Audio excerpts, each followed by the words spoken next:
नमस्कार सर जी, नमस्कार जी। हेलो। नमस्कार का भी मेरा नमस्कार।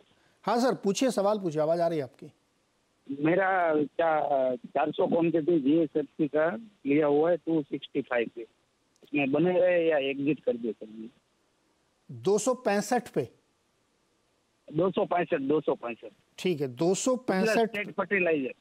हाँ समझ गया, जीएसएफसी 265 पे लिया है इन्होंने। मानस जी क्या करना चाहिए? अभी तो 210 चल रहा है।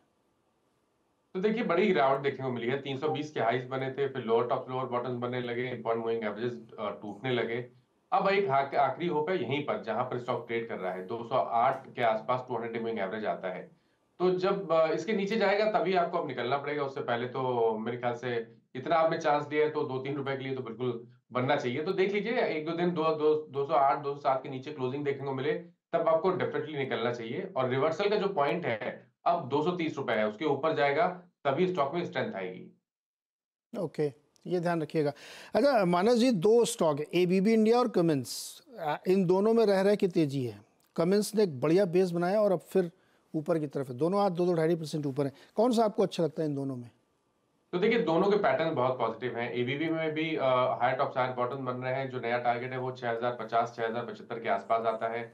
यहाँ पर भी बने रहने की कोशिश करिए। स्टॉप लॉसेस थोड़े बड़े हैं 57-75 की, तो गिरावट पे खरीदारी करनी है, लेकिन लॉन्ग पोजीशन में आप बने रह सकते हैं। जहां तक बात कमिंस की है, देखिए कमिंस के पैटर्न भी पॉजिटिव हैं और यहाँ पर एक फ्लैग पैटर्न का ब्रेकआउट देखने को मिल रहा है। तो अगर करंट प्राइस पे एक ट्रेड लेना होगा इन दोनों में से तो वो डेफिनेटली कमिंस होगा। करंट लेवल्स पे 2775 के स्टॉप लॉस से आप खरीदारी कर सकते हैं। 3010 तक के टारगेट्स आपको कमेंट्स में देखने को मिल सकते हैं। 3010 तक के टारगेट कमेंट्स में आ सकते हैं। और अच्छा ये बताइए, डीएलएफ का टारगेट 1000 रुपये कब तक आ सकता है? 924 पे चल रहा है अभी, सब कुछ तोड़ ताड़ के आगे बढ़ रहा है। देखिए बहुत स्ट्रेंथ है, क्योंकि ये तो स्टॉक जब करेक्ट होता है तो ये 20 डे मूविंग एवरेज तक भी नहीं जाता, ये 10 डे मूविंग एवरेज पे सपोर्ट लेता है और फिर नया हाई बना लेता है। और इस बार जो स्टॉक करेक्ट हुआ है 10 डे मूविंग एवरेज पे सपोर्ट लिया है, केवल नया हाई बनना रह गया है। मेरे ख्याल से तो 1000 के भाव आपको बहुत जल्द देखने को मिल सकते हैं। तो गिरावट पे खरीदारी करने की राय रहेगी। 900 रुपए के नीचे आपको स्टॉप लॉस लगाना है। 900 का स्टॉप लॉस और खरीदारी के लिए बहुत ही स्ट्रांग है। अच्छा ये सेक्टर पूरा स्ट्रांग है। मैक्रोटेक डेवलपर्स, जिसको लोढ़ा के नाम से जानते हैं, इनका QIP हुआ और ज़बरदस्त रिस्पॉन्स है। बड़े बड़े निवेशक लाइन लगा खरीद रहे थे। आज भी 2% ऊपर है, 1191 रुपये 85 पैसे। माना जी मैक्रोटेक पे क्या कॉल है आपकी? देखिए यहाँ पर व्यू पॉजिटिव है, क्योंकि आप अगर आप चार्ट्स पे देखेंगे तो मेरे ख्याल से पिछले करीब 8-9 हफ्ते से स्टॉक कंसोलिडेट हो रहा था एक रेंज में। 1200 के आसपास एक रेजिस्टेंस था, नीचे की तरफ 1050 पे सपोर्ट ले रहा था। आज स्टॉक ने उस लेवल को के जो ये रेंज थी उसकी अपर बैंड को ब्रीच किया था, 1200 के ऊपर निकला था, वहां पर प्रॉफिट बुकिंग देखने को मिली है। लेकिन मेरा समझना है कि इवेंचुअली ये 1200 रुपए के लेवल्स को भी ब्रीच करके 1325 की तरफ जाने की कोशिश करेगा, तो खरीदारी करने की ही राय रहेगी।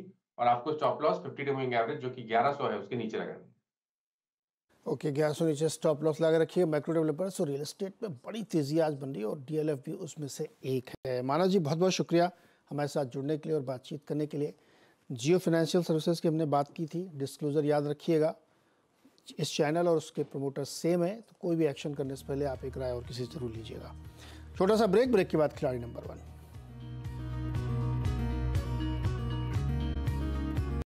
बता दें कि मनी कंट्रोल पर दिए गए विचार एक्सपर्ट्स के अपने निजी विचार होते हैं। वेबसाइट या मैनेजमेंट इसके लिए उत्तरदायी नहीं है। यूजर्स को मनी कंट्रोल की सलाह है कि कोई भी निवेश निर्णय लेने से पहले सर्टिफाइड एक्सपर्ट की सलाह लें।